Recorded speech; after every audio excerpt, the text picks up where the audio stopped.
Yeah, it was Janny. Was it Janny? Yes, it was. So yeah, Janny, he or she, I'm not sure if that's a guy or girl's name, but Janny recommended, analysis for USD CAD. I had a long idea, but I wanted to see the next hour closure, and the next hour closure was bear, followed by a bear, followed by a bear, and that's why I did not call the signal on Telegram, because it was a fake out. This is a classic fake out, and this is why I always wait for a break, retest, and rejection. You see here, this is a nice level, this blue line right here. We had the break of the level.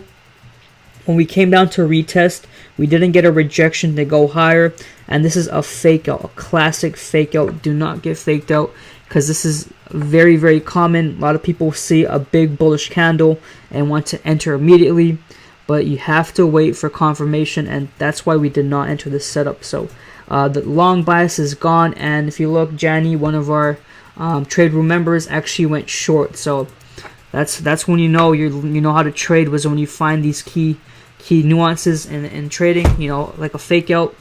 And I'm happy, you went short, Janny. You probably made a decent amount of profit. So